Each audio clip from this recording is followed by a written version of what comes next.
Welcome to Ryan Rants and Raves, a podcast series by the Québec Government Office in New York. Bienvenue à Ryan Rants and Raves, une série de podcasts par le gouvernement du Québec à New York. I'm very excited and also elated to be with one of the founders of one of my favorite streetwear brands, DOMREBEL. I'm with Justin Svatina. Justin, thanks again for taking the time to chat with me today and talk about your brand.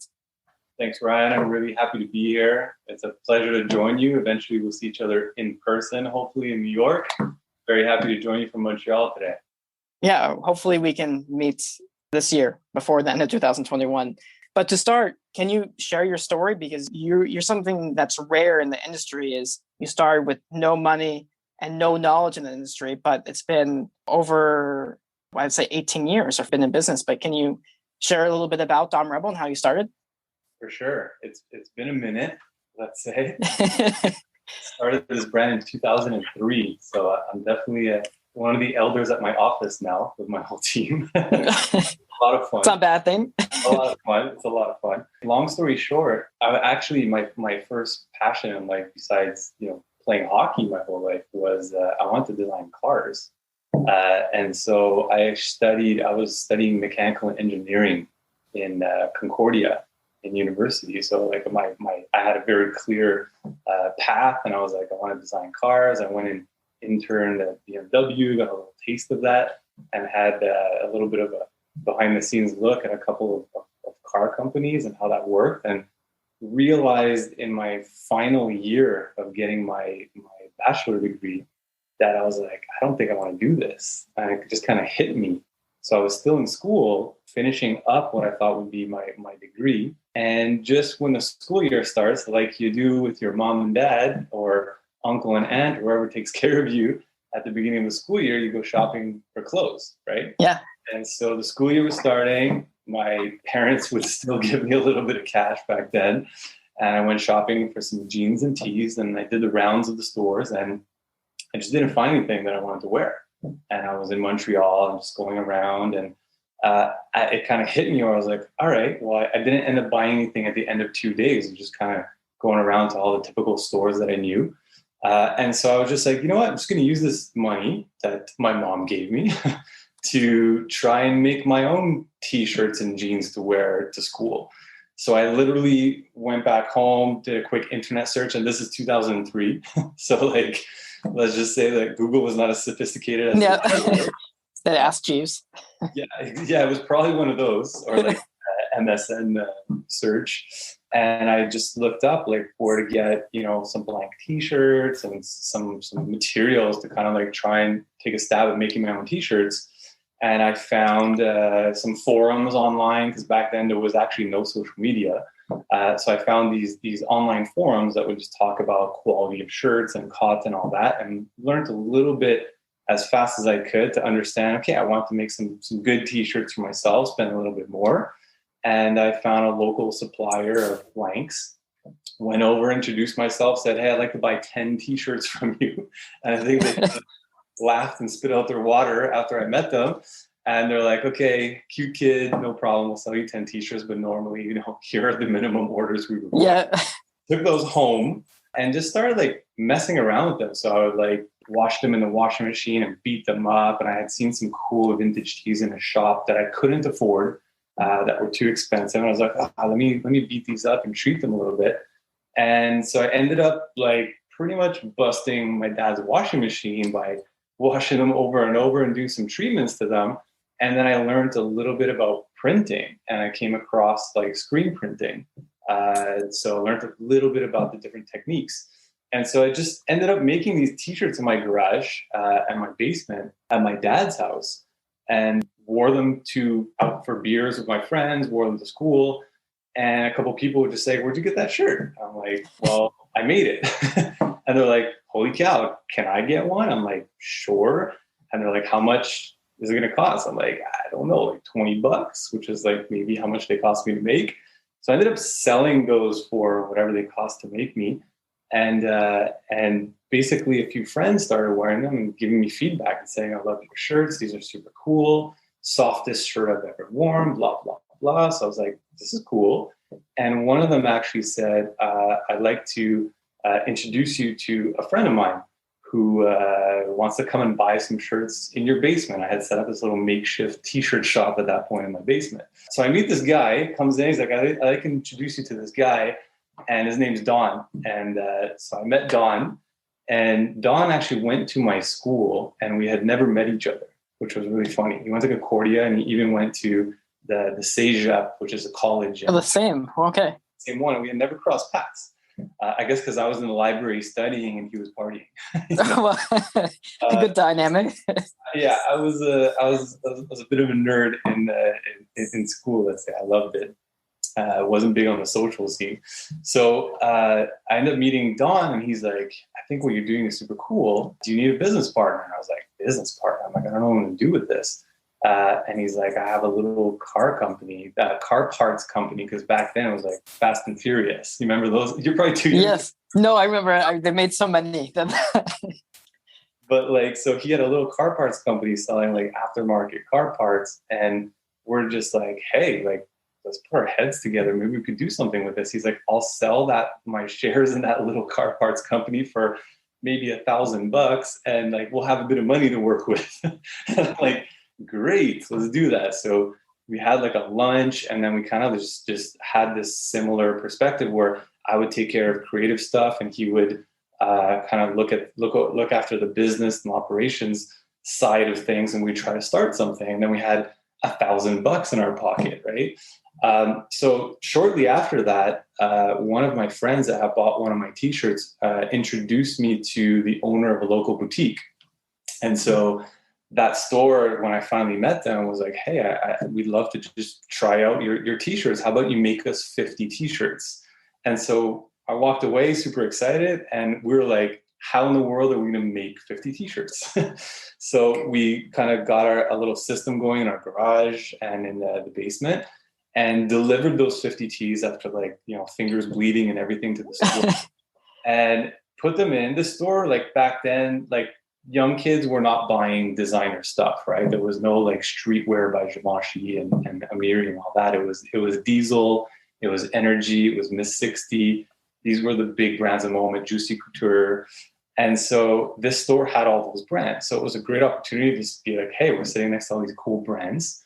And so the store owner calls us 2 days later, and I'm like super excited. I pick up the phone, and I'm like, "Did you sell a t-shirt?" He's like, "We sold all 50.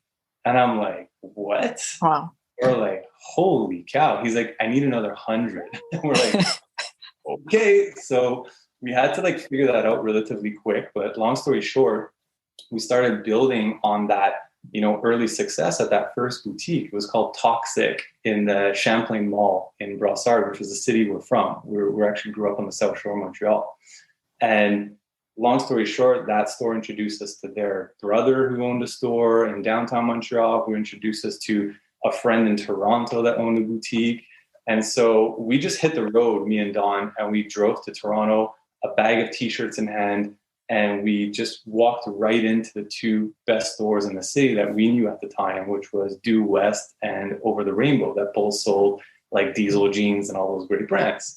And both of the owners came out, looked at us, and were like, "Hey, we're two guys. We drove here hoping to sell you some t-shirts."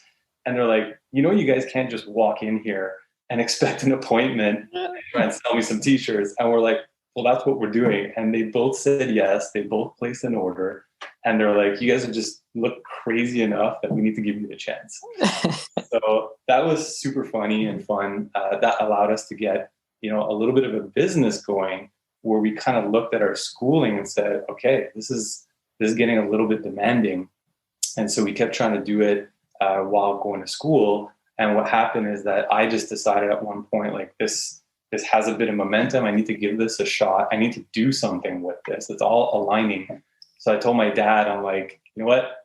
I'm going to take a year off school. I'm not going to finish my degree. I'm just going to try this and see what happens. And if it doesn't work out, I'm going to go back to school." So he was like, "You really should finish your degree, son. You're like a few months away." And I was like, I just need to try this. So within a year, we were sold at 75 stores across Canada. Wow. We were just like, we also got into accounts like Holt Renfrew and any account that was selling, higher end brands. and we had a business that was still operating out of a basement and a garage. So that's like the short story of ending up across Canada. And then it goes on from there, from doing, learning about how to do trade shows, like what's a trade show? Should we go to Las Vegas? And that led us to starting to do, exhibits around North America and eventually the world, to kind of build an international distribution, where today we're in 35 countries. I think we sell at about 350 retailers across the world. And it's still myself and Don, and we own this business. We're in a little bit of a better office than the basement and garage. But, we're still here in Montreal. We're based here. And all those things that we had done in the beginning, like trying to find out how to distress a t-shirt, how to rip holes in a t-shirt, how to stud a t-shirt with studs and Swarovski crystals, or doing a special artwork on a shirt, all of those things that we thought one day we would delegate or outsource to, another country or a manufacturer, we still do those in-house today, because it turns out that all those things that we learned thinking we'd outsource them became proprietary competitive advantages to us. Yeah. And so that's still today. We have our workshop within our same building in Montreal, where we do a lot of hand treatments on denim and t-shirts. We have a little art gallery and art space here where we create paintings, and all of our fulfillment centers here. So we're still entirely based here. We do a little bit of things in LA and Toronto, and maybe some ball caps in China, because we don't have any makers here that can make them. But overall, you're looking at pretty much a majority of things being done here in Montreal. So that's the long story short. There's a million micro stories along the way, but that's how we started. No. I first of all, I love the fact that you're still making majority of your products in Canada and also in Montreal, which is beautiful. And your story just shows like how organic everything was, just from, your friends and universities wanting to buy a shirt, and, the introduction to the store. And even like, as you moved along, like how I first heard of your guys' name, via Black Dog Gate, because they came up to you and it was like natural and organic, how they liked your product, and then how you ended up partnering with them and opening more accounts. So I that's what I really like about your brand, is it's stayed true, and the growth has been organic. Yeah, we didn't realize that until like looking back on it now. When you're going through it, you're just going through it. We're naive and inexperienced and just like not coming from fashion. So we came in as like consumers, right? Yeah. To our advantage, because we wanted to, approach it from a perspective where we want to buy or wear what we were making, So that was the technical side, not knowing how to make something, And I do want to chat about, because you guys have made several custom pieces. Can you share some of the custom pieces that are most memorable, perhaps to you? For sure. So that's the fun part about having a workshop, and we have an in-house engineer that helps us retool and perfect things that we come up with that are more DIY. We'll be like trashing something out and go, how can we make this high quality? He helps us make it more like a high-end finishing, if it's studding or like a cutting or something like that on a jacket. One of the coolest things that we had the opportunity to do was to dress U2 for their 360 World Tour. And it's like, you were talking about organic before, like we had never hired or used a PR agency literally up until today. Like we've just started dabbling into working with outside partners. Like everything's been purely organic, to the point where like we got a phone call one day, and it was someone that told, our receptionist, like, hey, I'm Bono's manager. And the receptionist was like, okay, because we get a lot of like weird calls, people pretending like whatever, and so she's like, okay. And he was like, Edge and Bono saw your product in Harvey Nichols in London and really liked it, so they like to actually get a few pieces from you to wear for like one of their shows. So then she listened in a little more closely. She gave, this sounds like it's a story that kind of could make sense. And after doing her research, she found out that indeed the person calling was from Bono's management company in New York or something. And so we sent over some samples. They loved it. Edge in particular fell in love with it. and they sent over a whole bunch of their clothing to get customized, like studded and added like with Swarovskis and stuff. And so we ended up doing like 20 to 30 jackets for them for their tour. And every encore that they would come out of every show, they'd be decked out in a DOMREBEL outfit, which was super cool. And the best moment of that was when they came to Montreal and we were here and we were at the show and they came out at the encore wearing our clothing. We're like, this is just like, it's a fairy tale, you know, with 80,000 people at the Hippodrome in Montreal screaming. We're like, I made that jacket. It comes full circle. That was a really cool moment. So a whole bunch of like custom jeans and jackets for Edge in particular. He wore it more than Bono. Was really, really cool. So that stands out for me. There's a bunch of other things, but that's like for the history books for me personally. Well, no, I can understand why. Well, and this is something maybe, and correct me if I'm wrong, but I saw like when I was looking at your history that, I mean, this is just more of like a personal interest to me because I was one of those same kids in middle school. But I saw that there was a picture of Avril Lavigne in your history. Did you ever do anything with Avril Lavigne, like a piece, or is she just a client of yours? So no, that's a funny story. We never did anything for Avril, but when we first started, I'm talking like 2004, when we were sold at like 2 stores, right? Like locally. I don't know if you know this name or not, but Hoobastank was a Yes, I used to listen to Hoobastank. Yeah, I think that like The Reason Is You is like one of their songs. That's it. So they had a huge hit that year, and so they went to, I think it was like the Billboard Music Awards or the American Music Awards, and they were on the red carpet. And I think like for like a week, the singer was like dating Avril Lavigne or something. And it just so happened that they were together on the red carpet, and he wore our logo, like our T-shirt with our main logo on it. And like I was still in school, sold in 2 stores. So this was like a big moment for me. Right? Yeah. I was like, dude, this is crazy. And like all my friends were sending me the photos. So that was like a really fun moment. It had nothing to do with Avril, unfortunately. I still have never spoken to her or met her. I saw her skateboarding with Tony Hawk last week, which is really funny. No, we never did something with her, but she's part of our history. Now, you did mention some stores where DOMREBEL can be found earlier, but I know you guys are Farfetch, Harvey Nichols. Are there any other stores to mention that that currently partner with you? Yeah, so I mean, we sell in quite a few countries, but we've always been pretty careful about our distribution. Yeah.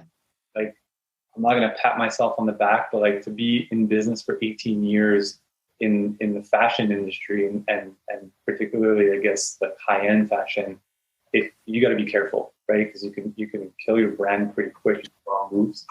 And so we've positioned the brand at places like Harrods in London. It's actually, we have a capsule coming out of Selfridges this October. We're at Neiman Marcus in the USA, Saks Fifth Avenue, SKP in Beijing, which is one of the most important stores in all of China. It's huge. I went to visit it. My jaw was on the floor. And Bayman in Turkey, a few of the Harvey Nichols, so some of them in like Harvey Nichols Hong Kong, Harvey Nichols Doha, and in Dubai, Unas in the Middle East. So a lot of like really, really good major accounts. I'm sure I'm definitely leaving a few names out. And then a lot of like really cool boutiques, one of my favorite boutiques is L'Éclaireur in Paris. Super cool store that I never thought I would get to sell at. I used to visit it all the time in 2008, 2009 when we started going to Paris to kind of like build our business over there. It was unfathomable to sell to a boutique like that. And so to be sold there is personally just really something fun. And yeah. Here is the grand opening of Samaritaine in Paris, which is LVMH's big retail project. Like I think they invested like $1 billion to renovate this one store. Just crazy. So we're sold there, and that's a big deal for me too. I'm very, very happy about that one. Yeah, that one's huge because they redid all of it, and I think they just announced on BOF they did a big article about it this past weekend. So that's amazing. That's very heartwarming to see. I can't wait to visit it and just like to say that our little T-shirts that were made in a garage are now sold in a place like that. For me, is just like personally motivating. I think it pumps all of us up here. We're still a very small team, but we like these small wins. You know, we're not a big company, a team of like maybe 12 at our office. So like we celebrate these like internally in a big way. Since we were speaking about where you're sold, can you share anything about the inspiration perhaps of your most recent collection? Can you share a bit about it, especially since we're in market? Yeah, absolutely. Our latest collection has this like loosely tied in sports theme. You know, coming from a background where I've played sports my whole life, I think it's always going to be around. And in my life and my inspirations, some way, somehow. But in particular, what's fun about this one is like our brand is known for like graphic tees and these original cartoon characters that we do. Yeah. To mix that with sports, you know, we brought in this way of like reinterpreting graphically a lot of like sports mascots. So if you typically see like a lion or a tiger or a dog as a sports mascot, we tried to do those like typical mascots in these fantasy art ways. So in these really like more realistic or exaggerated badass versions. So we've got this like canine t-shirt with 3 heads, a 3-headed dog. We have this jumping tiger with lightning, and then it's got like a DOMREBEL 2000s rap font underneath it. Like a lot of fun stuff like that was like loosely based on sports, mixed with our cartoon characters that we balance out that more badass side of our collection with things like storytelling around our cartoon characters. We have a lot of like fun adult themes that we make, like a duck as a champion walking with 2 babes with this tree. So a lot of fun things like that. And we recently, the reason why that all kind of like ties together is we started talking to a few NBA athletes at the beginning of the year, just like getting them some t-shirts and just like building some relationships. And a lot of like bigger guys from the NBA started actually wearing our stuff and asking us for it. So it kind of led us to doing this little capsule of fun older t-shirts from the NBA that we would bling out, because we do a lot of Swarovski work in our workshop here. So we get these old like Chicago Bulls tees and old LA Lakers tees or Michael Jordan tees, and we would just bling them out with hundreds of crystals for fun. And it turned into this idea of like, hey, why don't we put a few of these in Harrods or Selfridges or Neiman's, and they loved it. So there's this fun kind of storyline tying together where we have NBA players wearing the brand, but we have like these old NBA tees that we blinged out and found a way to fit them into our loosely sports-based collection. So it's all like a lot of fun. I think we just have fun graphically, and compared to a normal fashion brand, like yes, we have bottoms and tops and different fits and all that stuff, but it's very much based on like fun with the graphics. Well, I love the part that it's like vintage almost. If they send you these old tees and then you put the Swarovski crystals on, so it's really adding more meaning to it. That's really cool, exciting. Yes, having fun. Yeah, and you mentioned your comics. So, how did that come about? I really like on your Instagram story because the comments are, a lot of them are satirical. They tell a story, but where did that come from? Well, I mean, I don't know if you grew up reading comics, but I loved comics as a kid. I'd actually go to the library and take them out, like Garfield comics and, Ninja Turtles and whatever. Yeah. Like I always loved comics, and comics was, back in the old days, there were newspapers. Yeah. Today. But like, that's obviously the first section that I would steal from my dad's newspaper every morning or Saturday morning, just read the comics. So I've always like loved comics. And, we played with cartoon characters in the brand for a long time. We used to like riff on Disney characters or like Looney Tunes or whatever. We would do like an art homage to like Bugs Bunny and make him hungover and kind of like wearing a punk jacket. But eventually we stopped doing these homages to popular characters as art, fan art almost, and we would develop our own characters. So today, like we have our own little lineup of cartoon characters that we're trying to build around. So we've got this like duck and this rabbit who's always giving the middle finger to people, and a fuzzy teddy bear that kind of takes dick pics and sends them to people. So what we're trying to do is like create a world around these characters so that they can come back and that they don't get old. We don't want them to be just a one t-shirt idea that we came up with. Try to like tell a story and create a world around them. And that's why we're starting to do paintings and stuff too. So the comics was that of going like, who is this teddy bear and what does he do? in life, and like let's tell a story about him. Or who's this princess that skateboards, who wears like she's decked out as Cinderella but she's doing kickflips, and so we're trying to like just build a world around our characters, and the comics is the first way to do that.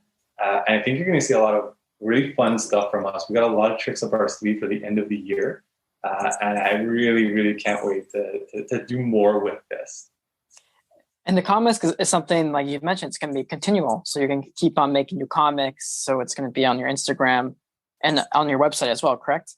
Exactly. So right now you can actually sign up on our website for like a weekly comic. So it comes every Monday, and you just get this little, something to brighten your Monday or bring across something funny to your inbox.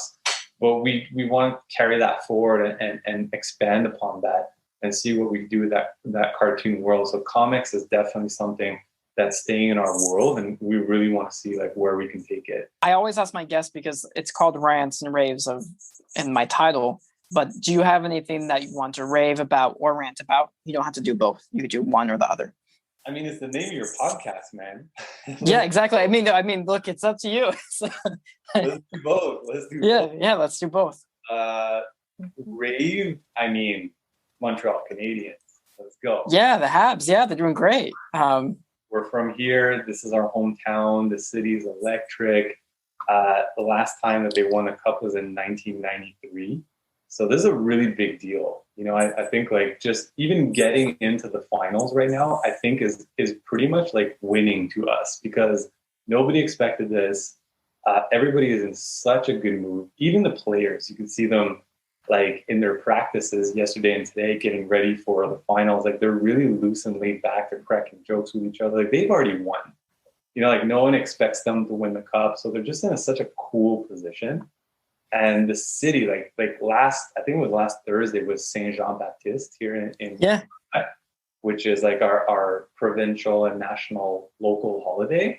And I think the team had never even played a game, period, on Saint Jean Baptiste. Wow.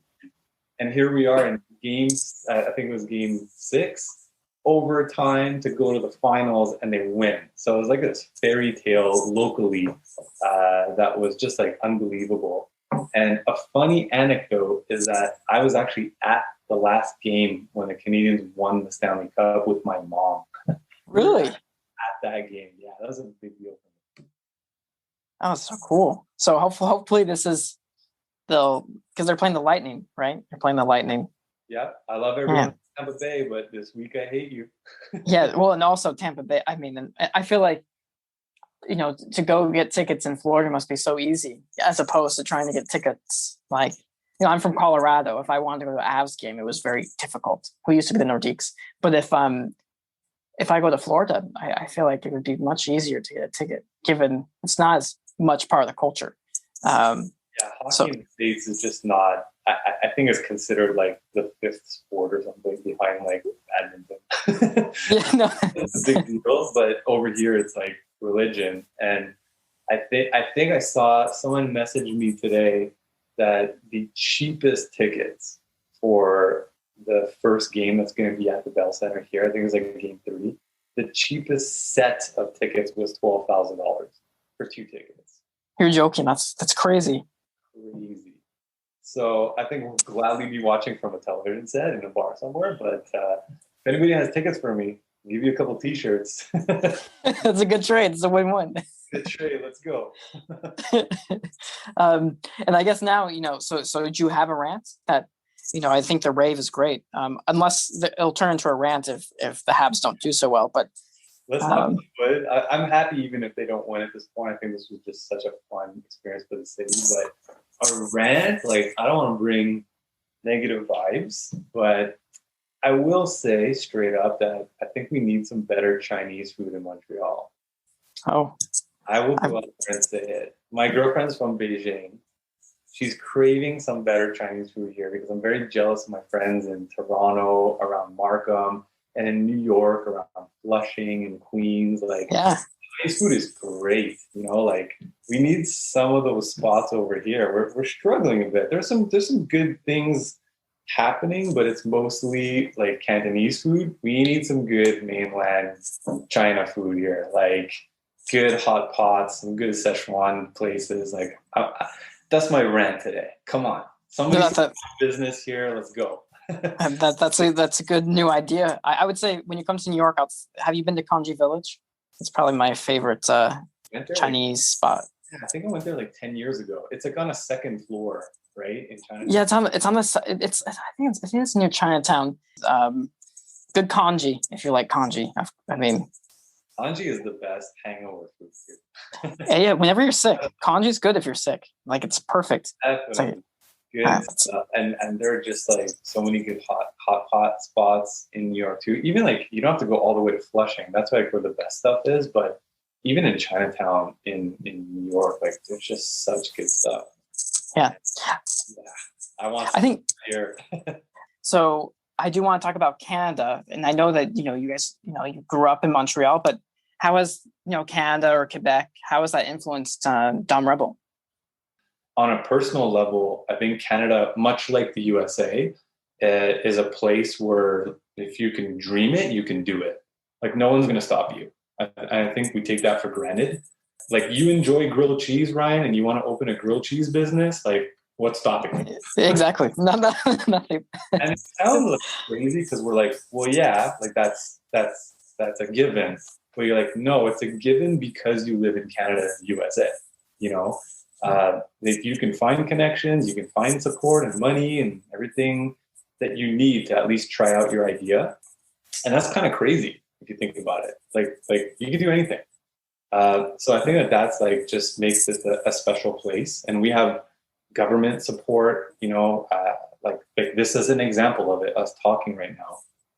And I think that has helped us a lot as well. I mean, we've had a lot of help with our R&D internally, that the government has helped us build machinery and internal techniques and treatments that they were able to help us with. And they got behind us and helped us with that. So I think that I'm grateful for that. So the government does encourage small business, very much so. So I think that is just a good thing overall.